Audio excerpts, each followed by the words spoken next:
वीरेंद्र की दिव्य यात्रा, एक काली मां भक्त की मुक्ति का मार्ग। ऐसे ही हिंदू धर्म की जानकारियां प्राप्त करने के लिए हमारे AMS स्टोरी चैनल को सब्सक्राइब जरूर करें। आइए शुरू करते हैं बिना किसी देरी के। काली मां के दर्शन की साधना एक अत्यंत रहस्यमयी और शक्तिशाली प्रक्रिया है।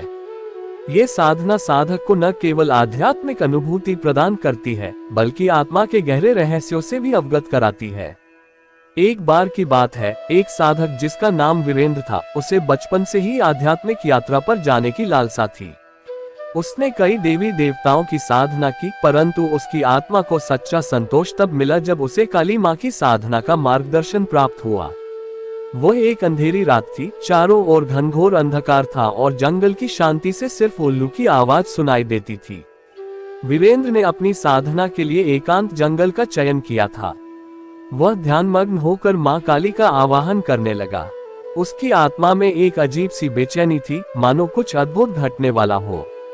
उसके भीतर एक ऊर्जा का प्रवाह था, जो हर बार मां के नाम के उच्चारण के साथ और प्रबल होता जा रहा था। जय मां काली, उसने गहन भाव से पुकारा। उसकी आवाज में एक गूंज थी, जैसे जंगल के हर कोने से मां की शक्तिशाली उपस्थिति महसूस हो रही हो। साधना के कुछ घंटों बाद अचानक उसे एहसास हुआ कि आसपास की हवा ठंडी हो गई है। उसका दिल तेजी से धड़कने लगा। उसकी आंखों के सामने एक अद्भुत प्रकाश प्रकट हुआ, जो पहले कभी नहीं देखा था। वह प्रकाश धीरे धीरे एक विशालकाय आकृति में बदलने लगा। वह थी मां काली। काली मां का स्वरूप भयंकर था। उनकी आंखों में आग की लपटें थीं और उनके हाथों में खड्ग और खोपड़ी की माला झूल रही थी। उनके काले रूप में एक अद्वितीय आकर्षण था, जो भय के साथ साथ श्रद्धा को भी जन्म देता था। उनके होठों पर हल्की मुस्कान थी, परंतु उनकी आंखों में एक गहरी गंभीरता थी। तूने मुझे क्यों पुकारा, वत्स? मां काली की गूंजती आवाज से पूरा वातावरण कांप उठा।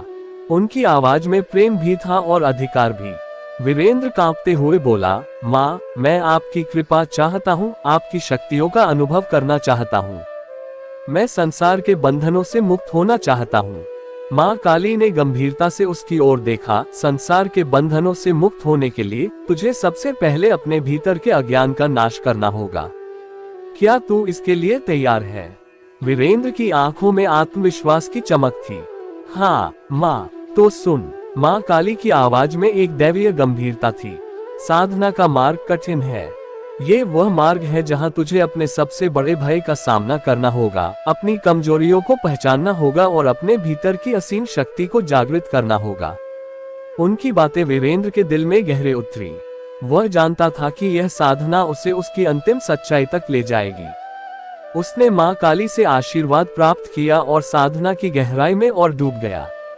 साधना के बाद जब वह अपनी आंखें खोलता तो उसे पता चलता कि मां काली की कृपा से उसकी आत्मा और मन एक नए स्तर पर पहुंच चुके थे।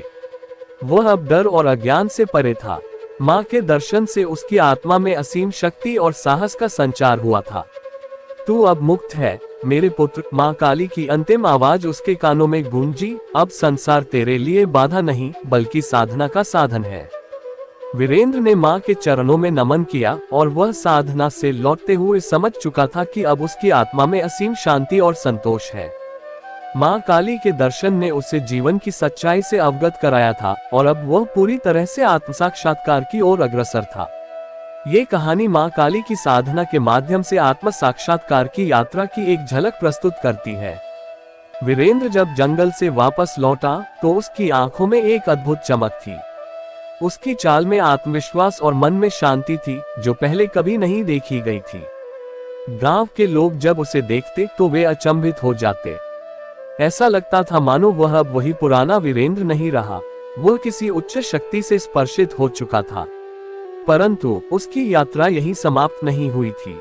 मां काली की कृपा से उसे जो शक्ति और ज्ञान प्राप्त हुआ था, वह अब उसकी जिम्मेदारी बन गई थी। एक रात जब वह ध्यानमग्न था, उसे मां काली का पुनः दर्शन हुआ।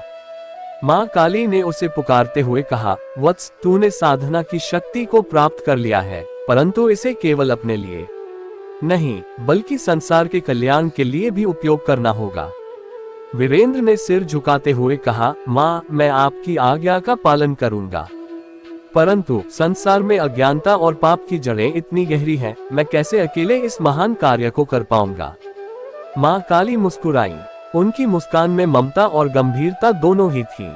याद रख, तू अब अकेला नहीं है। मेरी शक्ति हमेशा तेरे साथ है। जहाँ भी अधर्म और अज्ञानता तुझे घेरने की कोशिश करेंगे, वहाँ मैं तेरे साथ खड़ी रहूंगी। इसके बाद माँ ने उससे एक महत्वपूर्ण कार्य दिया। तू अब उन लोगों तक जा जो जीवन के कष्टों से पीड़ित हैं, जो अज्ञानता और भय में जी रहे हैं।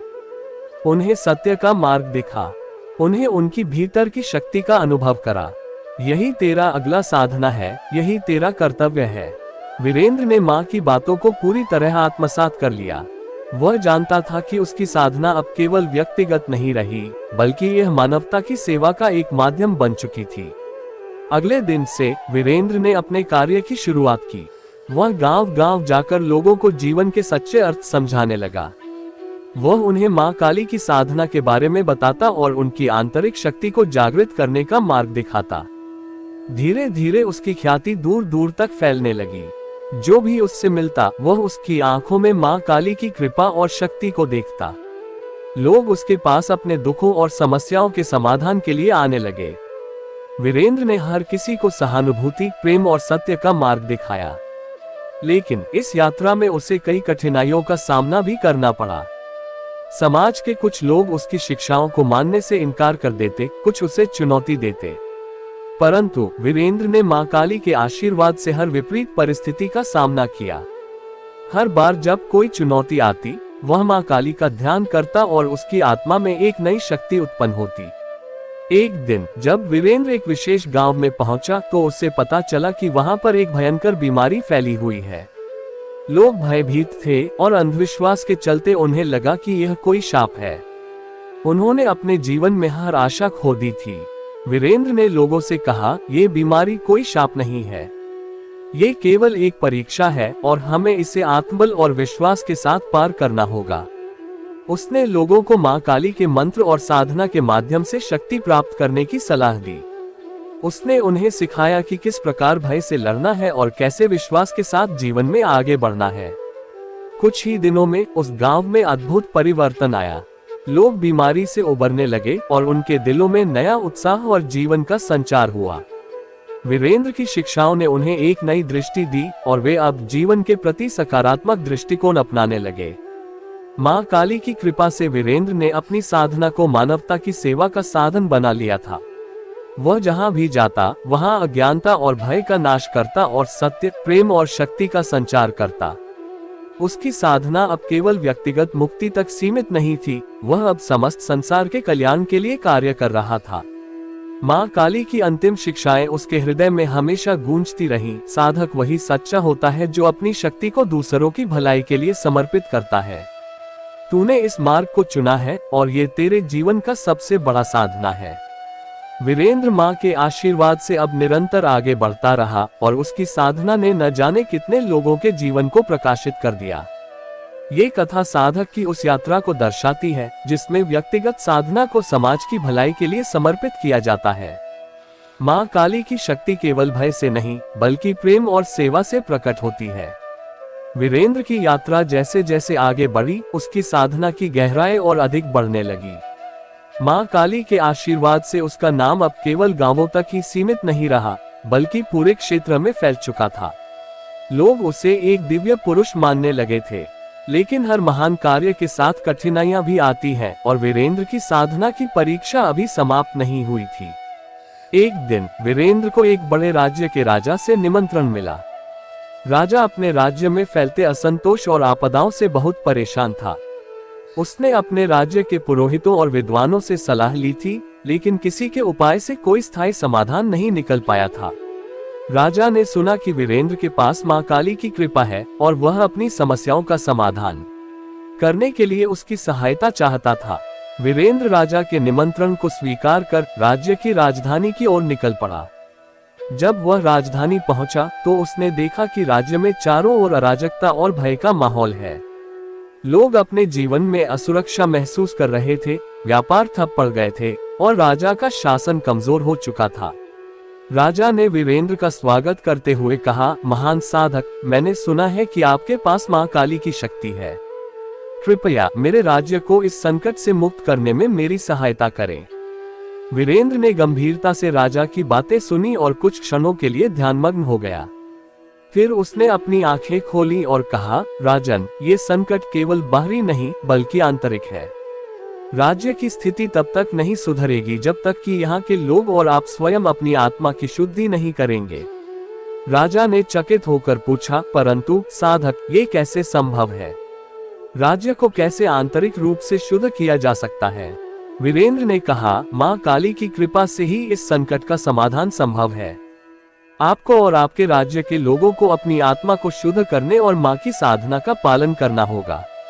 ये साधना केवल कुछ मंत्रों का जाप नहीं है, बल्कि यह आत्म विश्लेषण और अहंकार का नाश करने की प्रक्रिया है। राजा ने सहमति जताई और वीरेंद्र ने मां काली की साधना का मार्ग पूरे राज्य को दिखाने का निर्णय लिया।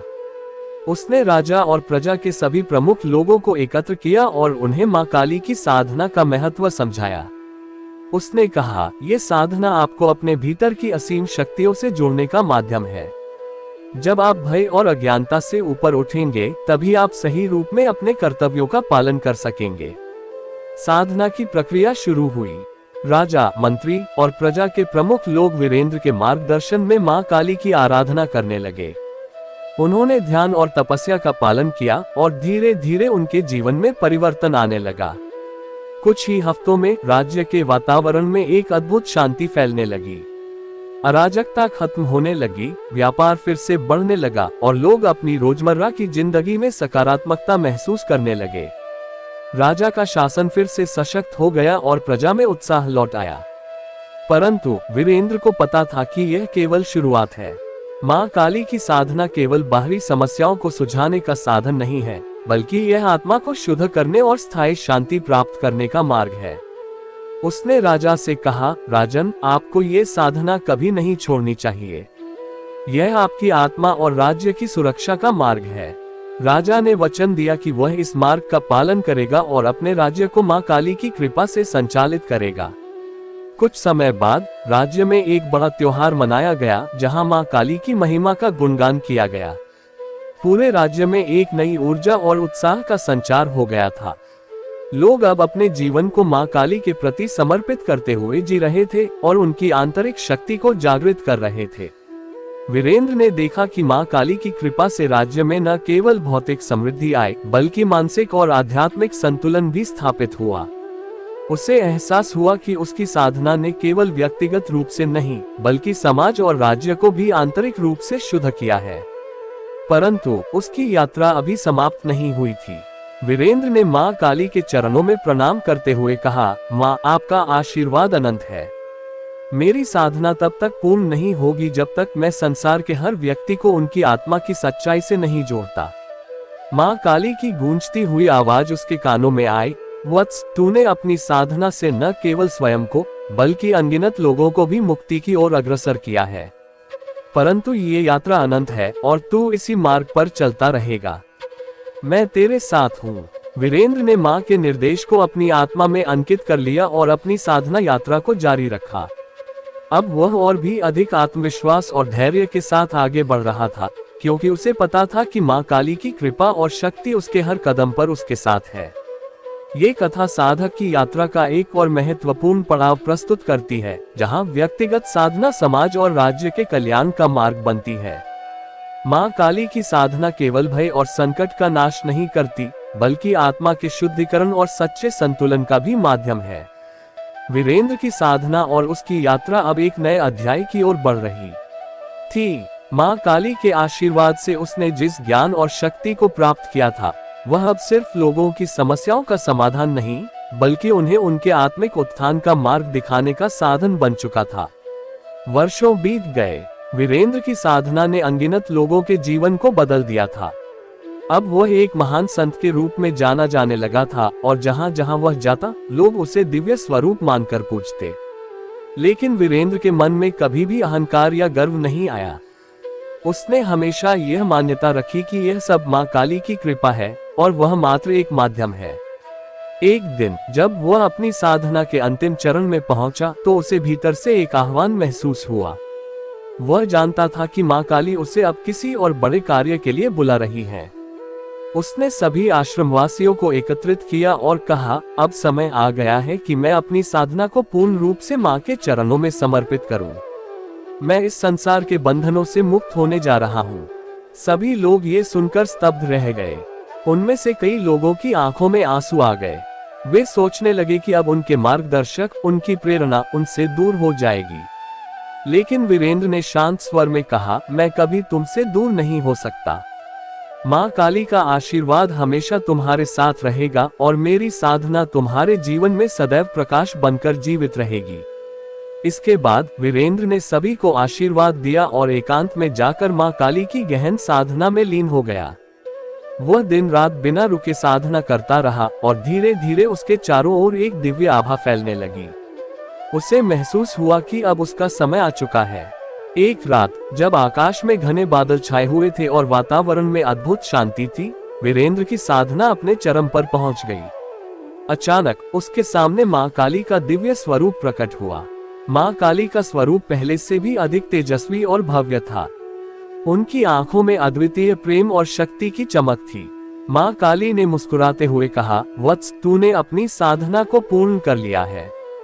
तूने न केवल अपनी आत्मा को मुक्त किया, बल्कि अनगिनत लोगों की आत्माओं को भी प्रकाश दिया। अब समय आ गया है कि तू इस संसार के बंधनों से मुक्त हो जाए और मेरी शरण में आए। वीरेंद्र ने मां काली के चरणों में सिर झुकाते हुए कहा, मां, ये सब आपकी कृपा से ही संभव हुआ है। आपने मुझे ये दिव्य मार्ग दिखाया और मैं सदैव आपका ऋणी रहूंगा। मां काली ने अपने आशीर्वाद के साथ वीरेंद्र को अपने दिव्य लोक में बुला लिया। उस रात वीरेंद्र का शरीर शांत और स्थिर हो गया, लेकिन उसकी आत्मा मां काली के साथ एक हो गई थी। जब लोगों ने अगली सुबह वीरेंद्र के स्थिर शरीर को देखा तो वे समझ गए कि उनका प्रिय गुरु अब मां काली के चरणों में समर्पित हो चुका है। लेकिन उन्होंने इसे एक दुखद घटना के रूप में नहीं, बल्कि एक दिव्य मिलन के रूप में देखा।